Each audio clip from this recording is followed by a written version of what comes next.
అందరికీ నమస్కారం and welcome to the point. 2024 వచ్చేసింది. ఎన్నికల వాతావరణం పుంజుకుంటోంది ర్యాపిడ్గా ఆంధ్రప్రదేశ్లో. అండ్ ఇప్పటి వరకు జనసేనని, పవన్ కళ్యాణ్ని కొంత లైట్ తీసుకున్న అధికార పార్టీ, అలాగే ముఖ్యంగా సీఎం వైఎస్ జగన్ ఇప్పుడు స్టైల్ మార్చినట్టు అనిపించింది. ముఖ్యంగా గోదావరి జిల్లాలో ఈసారి పవన్ కళ్యాణ్ హవా ఉంటుందా అన్న చర్చలు వినిపిస్తున్న తరుణంలో ఈ ఫ్యాక్టర్ ఎంతవరకు ఉంటుంది అని అందరూ మాట్లాడుకుంటున్నప్పుడు ఈ నివేదికలతో జగన్ కాస్త అలర్ట్ అయినట్టు అనిపిస్తోంది. ఉమ్మడి గోదావరి జిల్లాలతో పాటు కృష్ణా, గుంటూరు ఈ జిల్లాలన్నింటిలో కూడా ప్రభావం చూపేలాగా వ్యూహం రెడీ చేస్తున్నారు వైఎస్ జగన్. పవన్కు ఈ 4 ఉమ్మడి జిల్లాల్లో కొంత చెక్ పెట్టాలని చెప్పి మొత్తం వైఎస్ఆర్ కాంగ్రెస్ పార్టీ కసరత్తు చేస్తున్నట్టు కూడా మనకు తెలుస్తోంది. అందుకే కాపుల్లో చాలా బాగా పెద్ద పేరున్న, కాపులకి కేర్ ఆఫ్ అడ్రస్ అయిన ముద్రగడ పద్మనాభం గారు, అలాగే మరోవైపు వంగవీటి రాధా కూడా ఈ పార్టీలో చేరబోతున్నారని చెప్పి గట్టిగా వినిపిస్తోంది. సో వీళ్ళని కూడా చేర్చుకోబోతున్నారు. అందుకే అక్కడ పవన్ కళ్యాణ్ని ఒంటరిగా, అలాగే టీడీపీతో కలిపి బాణాలు ఎక్కుపెట్టి తీవ్రమైన విమర్శలు కొనసాగిస్తున్నారు.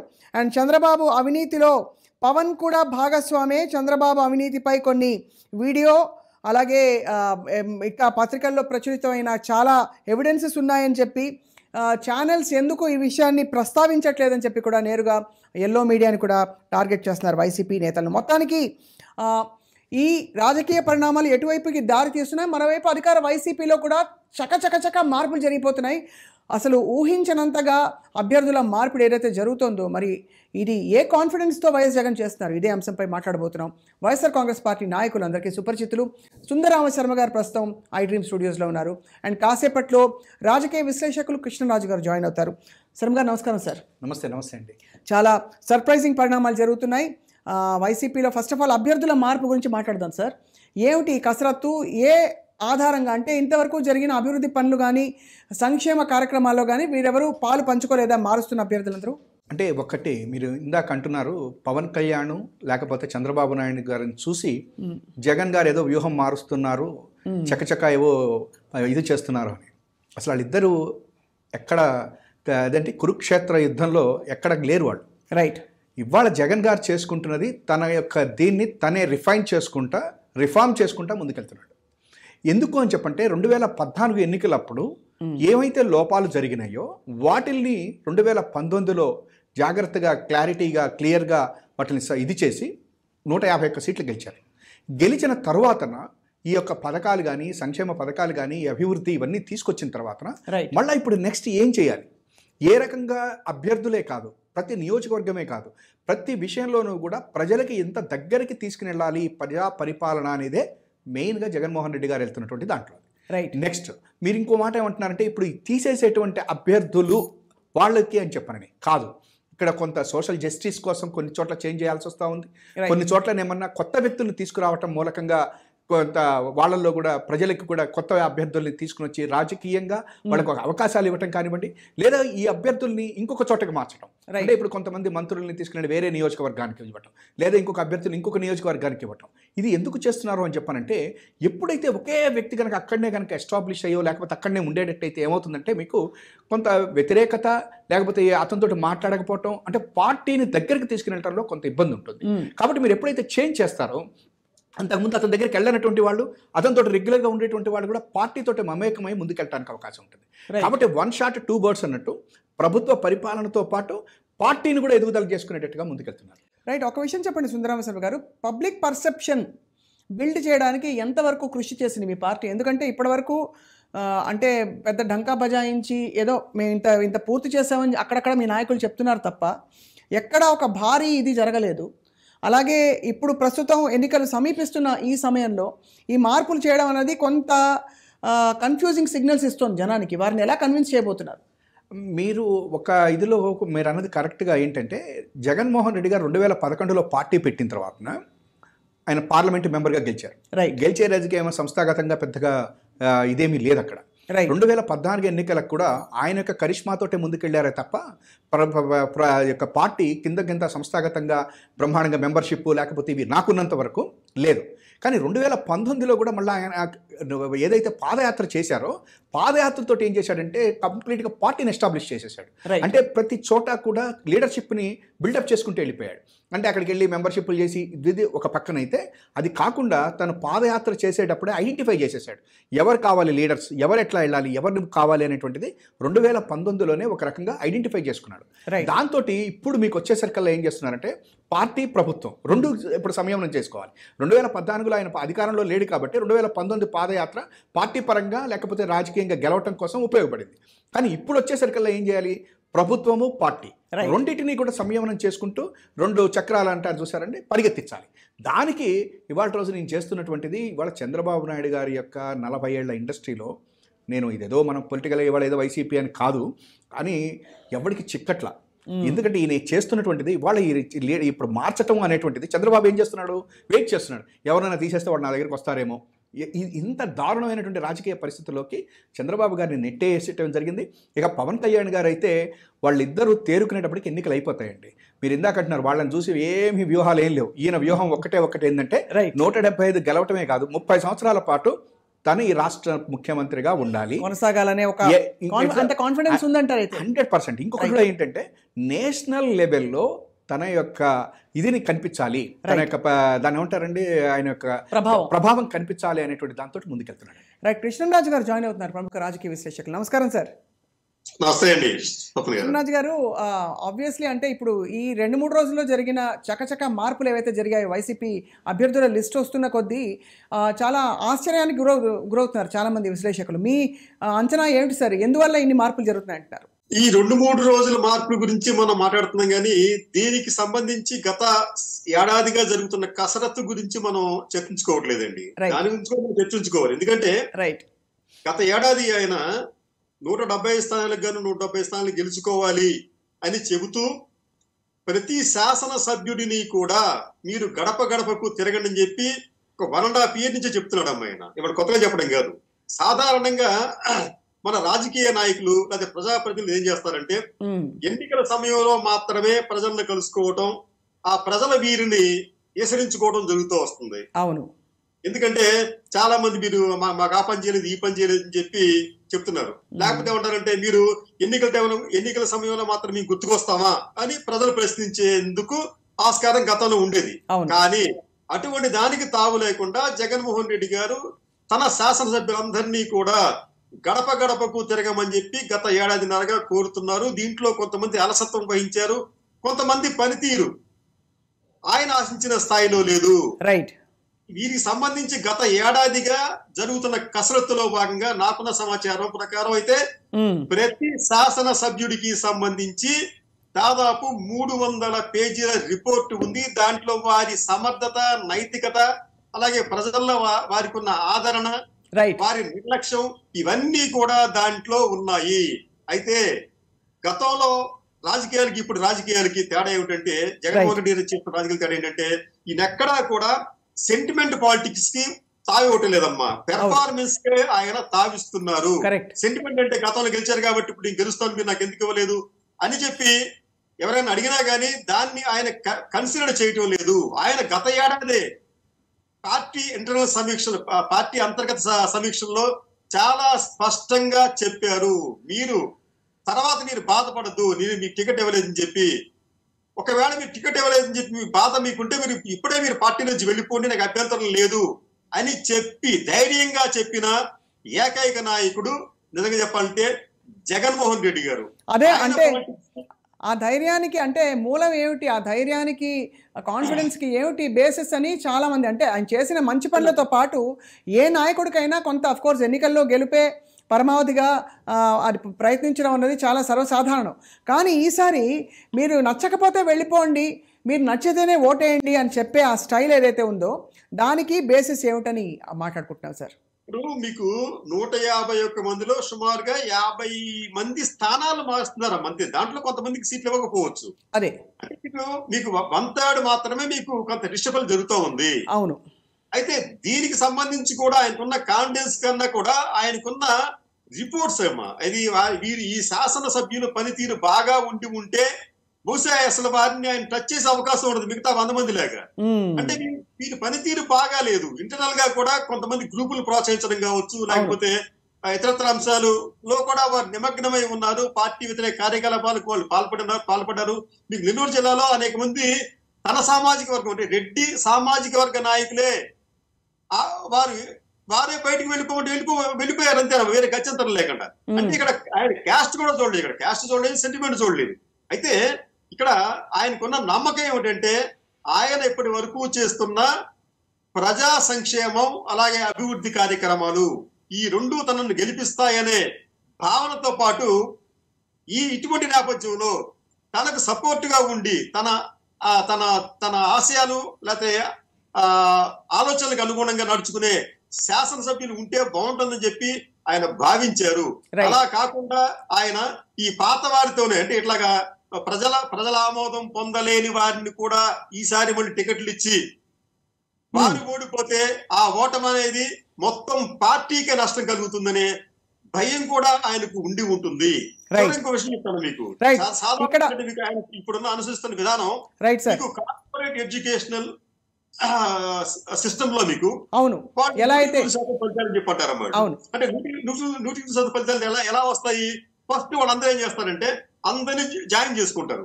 చేసుకున్న తర్వాత క్రమంగా ఏ విద్యార్థి అదే అర్థమైంది బి లెవెల్లో ఉంది సి లెవెల్లో ఉందని చెప్పి గమనించిన తర్వాత ఈ ఏ లెవెల్లో ఉండవలసిన వాళ్ళ నుంచి మిగతా వాళ్ళని బి లెవెల్లో పెడతారు, కొంతమంది సి లెవెల్లో పెడతారు, కొంతమంది డి లెవెల్లో పెడతారు. వారి పనితీరును బేస్ చేసుకొని ఆయన కూడా ఒక కార్పొరేట్ పాలిటిక్స్ విధానం అనుసరిస్తున్నట్టుగా ఉంది. రైట్, ఇది చాలా కీలక పాయింట్. అంటే ఎమోషనల్ పాలిటిక్స్ నుంచి కార్పొరేట్ అండ్ ప్రొఫెషనల్ పాలిటిక్స్, అంటే జనానికి మేము సేవ చేయడానికి ఇది ఆల్మోస్ట్ ఒక ఉద్యోగం. అంటే ఇది తప్పకుండా అంటే ఇది ఏదో ఇదివరకు రకరకాల పేర్లు పెట్టేవాళ్ళం దానికి. ఇది కేవలం ప్రజాసేవని, లేకపోతే సెంటిమెంట్ అని, ఇంకోటని, నాయకత్వానికి. బట్ ఇది ప్రొఫెషనల్గా we are accountable to the people అనే ఒక ధోరణి. సుందరరామ శర్మ గారు, ఇక్కడ 2 కీలక పాయింట్లు.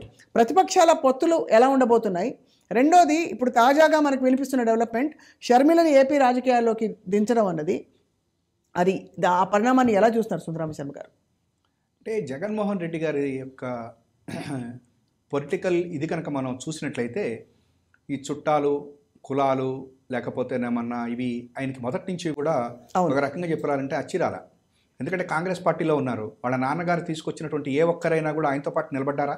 జనరల్గా నా స్నేహితుడికి లేకుండా నా స్నేహితుడి కొడుకు ఇబ్బంది వస్తే నేను తప్పనిసరిగా వెళ్ళి నిలబడతా, అంతేగాని నా స్వార్థం నేను చూసుకోను.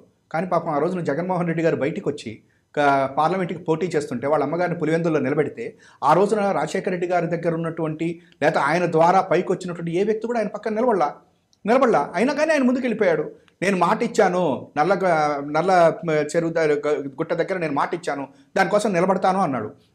డిసైడ్ అయిపోయాడు, వీళ్ళెవరు నా ఎంబట రారు, నేను ఒక్కడే ముందుకెళ్ళాలి అనుకున్నాడు, వెళ్ళిపోయాడు, గెలిచేశాడు. అట్లాగే ఆ తర్వాతన ఈయన చుట్టాలు లేకపోతే ఇటు వివేకానంద రెడ్డి గారు పులివెందుల్లో ఆమె మన విజయమ్మ గారి మీద పోటీ చేశారు. ఎట్లా పోటీ చేశారు? ఆయన మంత్రి కూడా అయ్యారు. అంత మాత్రం నుంచి భయపడిపోయేసేసి లేదనలా. At the same time blood relation కూడా వదులుకోవాలి ఆయన. మళ్ళీ వివేకానంద రెడ్డి గారిని వెనక్కి తీసుకుని వచ్చారు. పార్టీలు మళ్ళీ ఎమ్మెల్సీ కోసం తయారు చేశారు. దురదృష్టవశాత్తు ఏదో మొత్తం మీద చంద్రబాబు యొక్క దీంతో ఆయన ఓడిపోయాడు, అది వేరే విషయం. కానీ తన బ్లడ్ రిలేషన్ ఏదైతే ఉందో దాన్ని వదులుకోవాలి. ఎట్ ద సేమ్ టైం ఆ బ్లడ్ రిలేషన్ వాళ్ళు బయటికి వెళ్ళి తనకి వ్యతిరేకంగా వెళ్ళినప్పుడు కూడా వాళ్ళని ఏం మాట్లాడాల. కానీ విజయం మాత్రం జగన్ గారినే వరించింది. అది కాబట్టి ఇవాళ రోజున షర్మిల గారిని మనం తక్కువ ఏం చేయక్కలేదు. కానీ జగన్ అనేటువంటి గన్ బుల్లెట్లో వచ్చేటప్పుడు ఇవేవ్వరు ఆగరు. కులం ఆగదు, మతం ఆగదు, రిలేషన్షిప్లు ఆగదు, ఎవరు ఆగరు. తన వెంట వచ్చేవారే తనవారు, వెంట రానివారు అంటారు. రైట్ కృష్ణరాజు గారు, అంటే ఇది విశ్లేషకుల కోణం నుంచి జగన్మోహన్ రెడ్డి గారు ఎంతైనా అంటే కుటుంబాన్ని వదులుకోకుండానే రాజకీయంగా అంటే వాళ్ళకి ఇవ్వాల్సిన ప్రాధాన్యత ఇస్తూనే అట్ ద సేమ్ టైం ఇలాంటి పరిణామాలు జరిగినప్పుడు ఎప్పుడు కూడా ఆయన చెల్లించకుండా ముందుకెళ్ళిన పరిస్థితులు చూసాం గతంలో. ఈసారి అంటే సొంత తోబుట్టు ఇప్పుడు రాజకీయాల్లోకి రాబోతున్నారు అని తెలిసి ఏ విధంగా ఉండబోతుంది సార్ ముందు ఏపీ ఆంధ్రప్రదేశ్లో రాజకీయ పరిస్థితి? స్వప్న గారు, బహుశా మీరు కూడా గతంలో షర్మిల గారిని ఇంటర్వ్యూ చేసి ఉండే ఉంటారు. అవును సార్, చేశాను. అవును, చేస్తారు. ఆవిడ గురించి ఆ కుటుంబ సన్నిహితుల నుంచి నాకున్న సమాచారం ఏమిటంటే జగన్మోహన్ రెడ్డి గారు ఆవిడకి ఎక్కడా కూడా ఎటువంటి అన్యాయం చెయ్యలేదు, ఎక్కడ ఒత్తిడి తేయలేదు.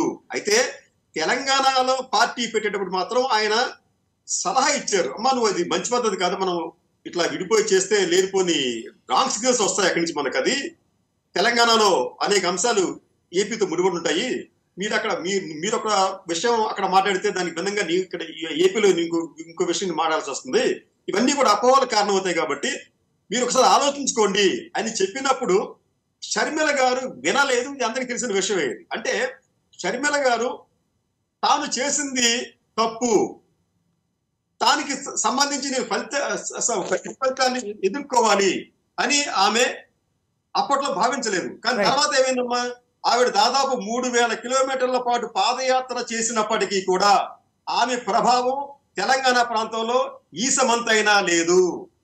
కాబట్టి అక్కడ దారుణంగా ఫెయిల్ అయ్యి ఇక్కడికి వచ్చి మన ఏపీలోకి వచ్చి ఏదైనా చేస్తారు అని అనుకుంటే ఏమీ జరిగే అవకాశం లేదు. గతంలో మీకు ఎన్టీ రామారావు గారు హయాంలో మీకు ఆయన చనిపోయిన తర్వాత హరికృష్ణ గారు, లక్ష్మీపార్వతి గారు ఇట్లాగా పార్టీలు పెట్టారు, ప్రజల్లో తిరిగారు, ఎటువంటి ప్రయోజనం కనిపించింది? ఏమి లేదమ్మా. అదొక విషయం అయితే. రెండోది, ఆస్తులకు సంబంధించి కూడా నాకున్న సమాచారం ఏంటంటే దాదాపు 5,000 కోట్ల రూపాయల విలువైన ఆస్తులు ఆవిడ పేరున ఉంచారు. అంటే రిజిస్ట్రేషన్ ప్రాసెస్ కాలేదు, ఎందుకంటే చాలా ఆస్తులు ఈడీ అటాచ్మెంట్లు ఉన్నాయి కాబట్టి వాటిని వారికే కేటాయించారు. కుటుంబ సభ్యుల సమక్షంలో దాదాపు 5,000 కోట్ల రూపాయలు విలువైన ఆస్తులు ఉన్నాయి మా వారి పేరున. అయితే అక్కడ జరిగింది ఏమిటంటే ఈ ఆస్తులను అమ్ముకోవడానికి అవకాశం లేకుండా చేశారు తన అన్న అనే ఒక అపోహ అనేది వారిలో కూడా ఉంది. ఈ జగన్మోహన్ రెడ్డి గారి అభిప్రాయం ఏంటంటే ఈవిడికి ఆస్తులు ఉంటే అక్కడ ఎన్నికల్లో విచ్చలవిడిగా ఖర్చు పెడితే దాదాపు 1,000 కోట్ల 2,000 కోట్ల రూపాయలు నష్టపోయే ప్రమాదం ఉంటుందని చెప్పి ఆయన సోదరుడిగా అన్నగా ఆయన ఇచ్చిన సలహా. ఎనీవే అంటే ఒకటి సార్ కుటుంబపరమైన విషయాలు అది అది అది కుటుంబానికే పరిమితం చేస్తూనే కేవలం రాజకీయ ప్రవేశం ఏదైతే ఉందో ఆ రాజకీయ ప్రవేశం ఒకే రాష్ట్రంలో ఉంటే ఎలా ఉంటుందనేది ఒక ఫ్యాక్టర్. మరొక చాలా కీలకమైన ఫ్యాక్టర్ ప్రతిపక్షాల పొత్తులు ఎలా ఉండబోతున్నాయని చెప్పి. సార్ కృష్ణరాజు గారు చెప్పండి సార్.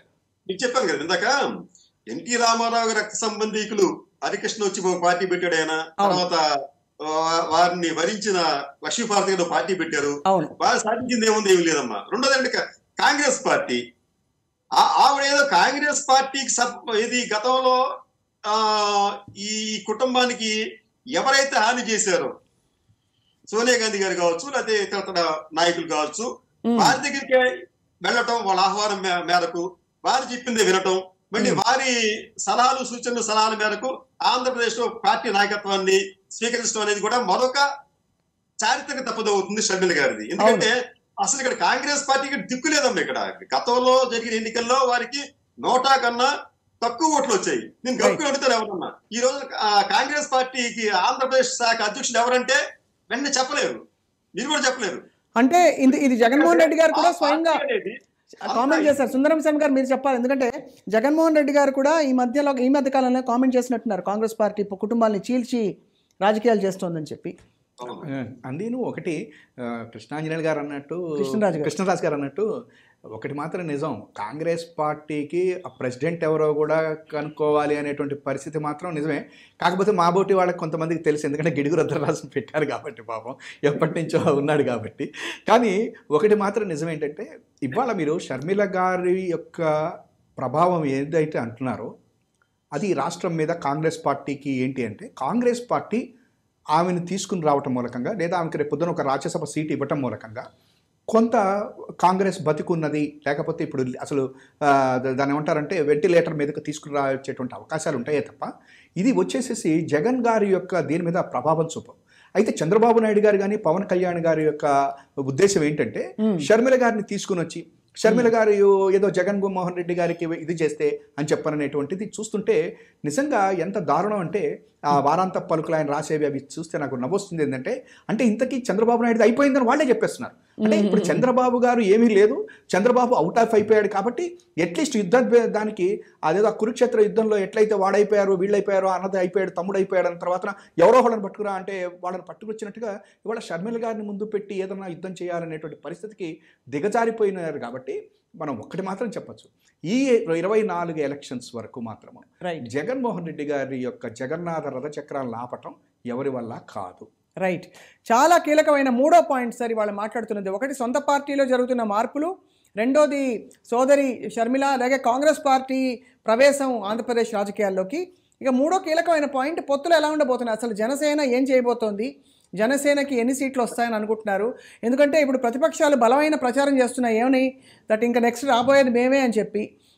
చాలా ఇక్కడ ఎలా అయితే కాంగ్రెస్ ఒక హవా క్రియేట్ చేసే ప్రయత్నం చేశారో, అంటే ముందు రాకముందనే అక్కడ ఏదో అదే లెసన్గా తీసుకుని అక్కడ కూడా అలా హవా క్రియేట్ చేస్తే మేము వచ్చేస్తామనే ఒక భావనలో ఉన్నారు. తప్పల్ గారు, సార్ జనసేన నేడు ఒక బలహీన సేనగా మారింది. రాజ్యాధికారం కావాలని ఎప్పటి నుంచో కోరుకుంటున్న కాపుల నిజానికి మొత్తం జాతి మొత్తాన్ని కూడా పవన్ కళ్యాణ్ గారు వెన్నుపోటు పొడిచారు. మా తండ్రి ముఖ్యమంత్రి అవుతారు, ఎటువంటి సందేహం లేదు అని చెప్పి లోకేష్ చెప్పిన తర్వాత దానిని ఇప్పటి వరకు కూడా ఏ జనసేన నేత కూడా ఖండించలేదు. అదేంటి ఎట్లా మాట్లాడతాడేంటి, ఇదంతా కూడా మనం ఎన్నికలో తర్వాత కదా మనం నిర్ణయించాల్సిందని చెప్పి చెప్పిన పాపాన పోలేదు. ఫలితంగా ఏమైందంటే ఇది మనం అనుకుంటా మన జనసేన కావచ్చు, పవన్ కళ్యాణ్ కావచ్చు, పవన్ కళ్యాణ్ గారు ఒక పవర్లెస్ లీడర్ గా మారాడు. ఆయన ప్రభావం అనేది నిజానికి ఏంటంటే గతంలో తక్కువగా ఉంది, ఇప్పుడు మరింత తక్కువగా పడిపోయే ప్రమాదం ఉంది. ఎందుకంటే కాపులు కూడా ఈ రోజున పవన్ కళ్యాణ్ గారిని నమ్మటం లేదు. ఇక్కడ మీకు క్వశ్చన్ చెప్తానమ్మా. నిజానికి ఆంధ్రప్రదేశ్ లో కాపులు దాదాపు 18 నుంచి 20% ఉన్నారు, అంటే 18 అనుకుంటాం మనం. అయితే ఈ కాపుల్లో నిజానికి 4 వర్గాలుగా వారు విడిపోయారమ్మా. ఒక కాపు వర్గం తెలుగుదేశం పార్టీకి అనుబంధంగా ఉన్న కాపు వర్గం, వైసీపీకి అనుబంధంగా ఉన్న కాపు వర్గం. ఈ 2 కాపు వర్గాలకు సంబంధించి వారిద్దరూ కూడా ఆయా పార్టీలకు చాలా లాయల్ గా ఉన్నారు. అంటే ఫిదాయిన్స్ లాగా అవసరం వస్తే దేనికైనా తెగిస్తా ఉన్నట్టుగా ఈ 2 పార్టీకి చెందిన కాపు నాయకులు ఆ పార్టీలకు ఎఫిలియేట్ అయ్యారు. కాబట్టి వాళ్ళు మారరు. ఇక 3వ వర్గం పవన్ కళ్యాణ్ గారికి సంబంధించిన కాపులు. అయితే దీంట్లో ఎవరో కూడా అర్ధబలం అంగబలం ఉన్న కాపు నాయకులు లేరు. లేకపోగా ఇక్కడ వచ్చిన ఇబ్బంది ఏంటంటే పవన్ కళ్యాణ్ గారికి వారు అనుకుంది ఏంటంటే వచ్చే ఎన్నికల్లో మనం కనీసం ఈయన ముఖ్యమంత్రిగా ప్రొజెక్ట్ చేసుకుంటే కాపు ఔన్నత్యం పెరుగుతుంది, జాతి ఔన్నత్యం పెరుగుతుంది, మనం ఏదైనా చేయొచ్చు అని చెప్పి వీళ్ళతో ఆశించారు కాపులు, పవన్ కళ్యాణ్ వెంట ఉన్న కాపు నాయకులు ఉంటారు. కానీ లోకేష్ గారు ప్రకటన చేసిన తర్వాత ఈ 3వ వర్గం కాపుల్లో కూడా విభేదాలు వచ్చినాయి. కొంతమంది బయటకు వచ్చారు, కొంతమంది లోపల వ్యక్తం చేస్తారు, బయటకు వస్తున్నారు. అవును. 4వ వర్గం కాపులు ఎవరంటే మాకు నిజంగా రాజ్యాధికారం కావాలి అని కోరుకునే సామాన్య కాపులు, జనానికి సంబంధించిన కాపులు. అయితే వీరి మధ్యన ఐక్యత లేకపోవటం ఇదంతా చూస్తూ ఉంటే ఈ రోజున కాపు ఓటు బ్యాంకును పవన్ కళ్యాణ్ చాలా దారుణంగా ధ్వంసం చేశారు. కాపులు దిక్కుతోచని ఒక అయోమయ స్థితిలోకి నెట్టివేయబడ్డారు.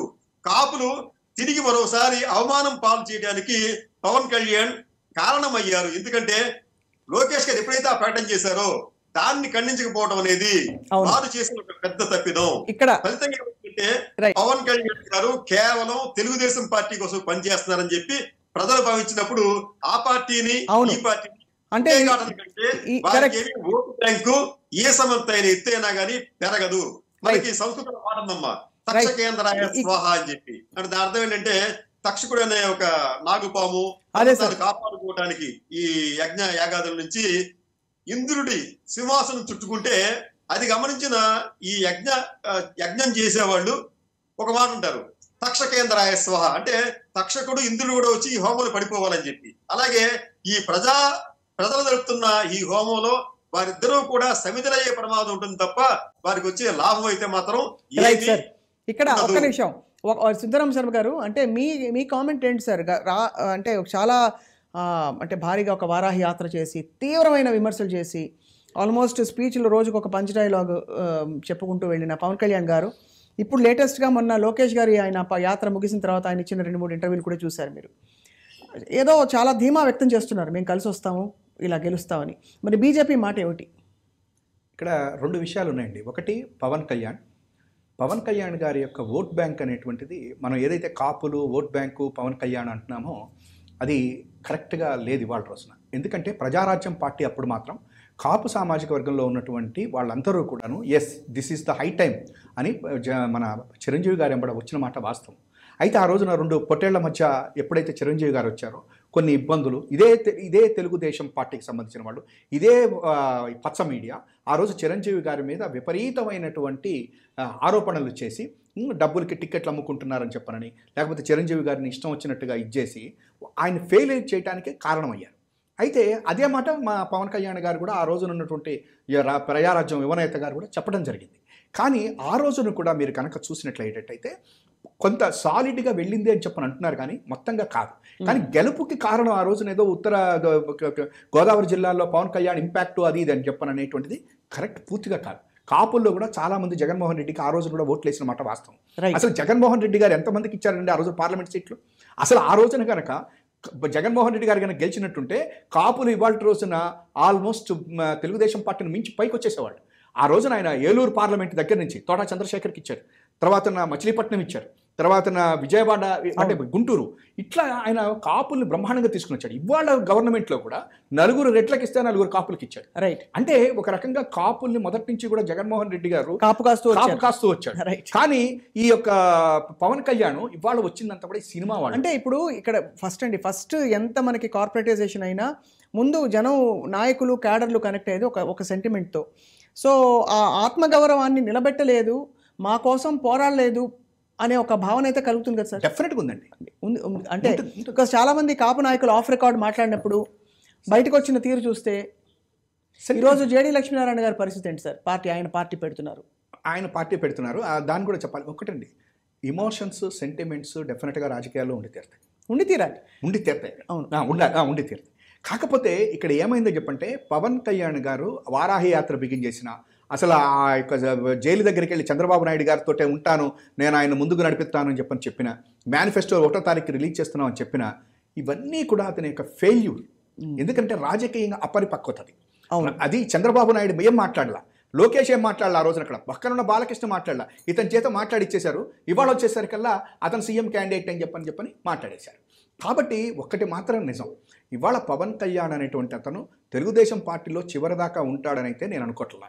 ఎందుకంటే సినిమా బాగోదు, సినిమా సక్సెస్ కాదేమో అని చెప్పంటే హీరో ఎట్లయితే కాల్ షీట్లు రద్దు చేసుకుంటాడో ఆ రకంగా రేపు పొద్దున్న తెలుగుదేశం తోటి రద్దు చేసుకున్న మన ఆశ్చర్యం లేదు అంటున్నారు.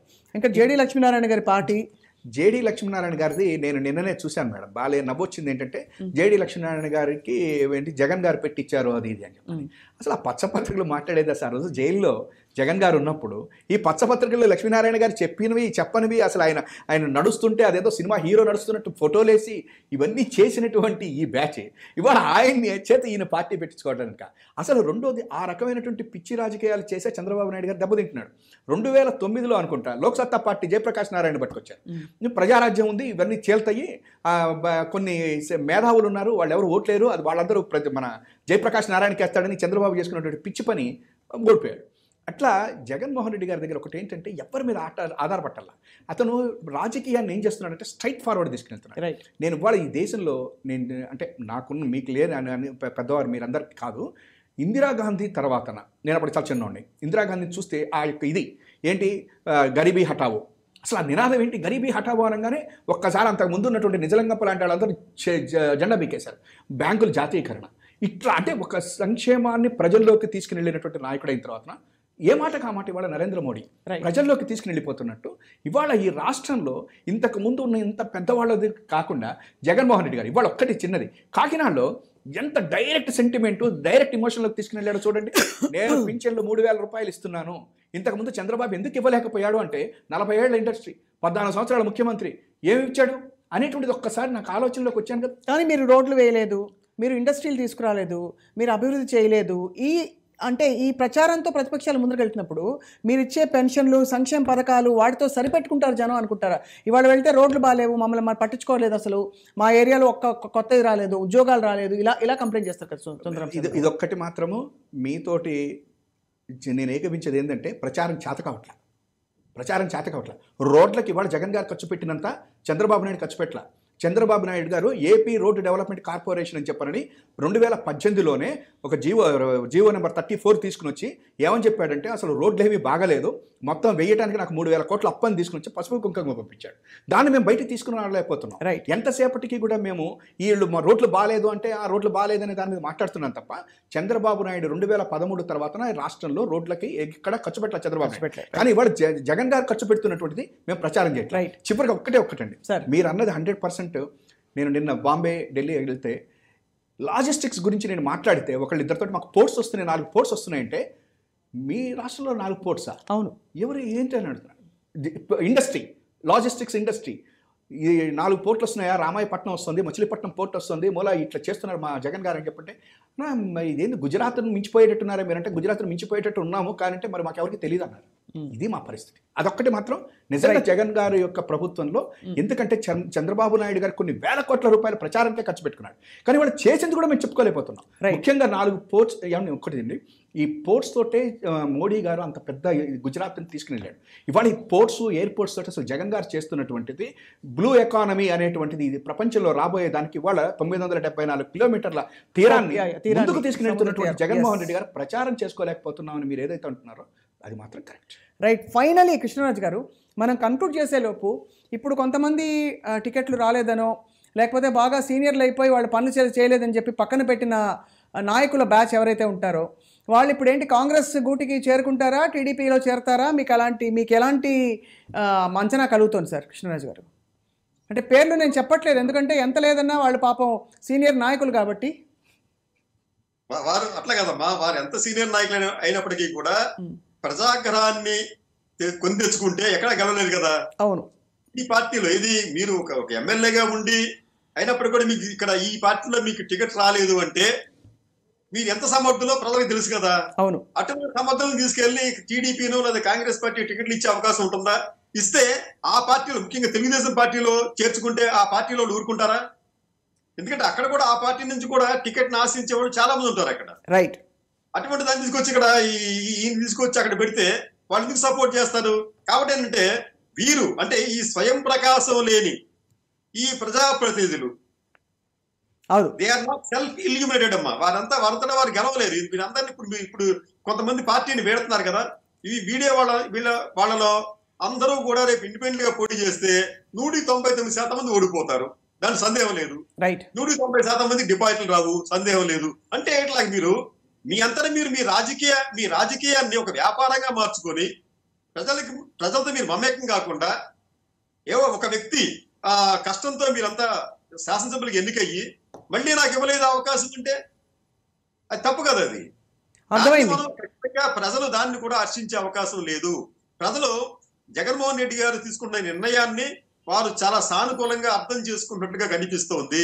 అంతే తప్ప ఒకే కుటుంబం లేదా ఒకే వ్యక్తి 14 సార్లు ఎన్నిక కావాలి కానీ ఏమి చేయకూడదు, ఒకసారి కూడా వచ్చి ప్రజలకు చూపించకూడదు అనే ఒక రాజకీయం అనేది ఏదైతే ఉందో ఆ రాజకీయం భిన్నమైన రాజకీయం ఈ రోజున జగన్మోహన్ రెడ్డి గారు చేస్తున్నారు. కాబట్టి మనం ఖచ్చితంగా దీన్ని ఆహ్వానించాలి. Right sir.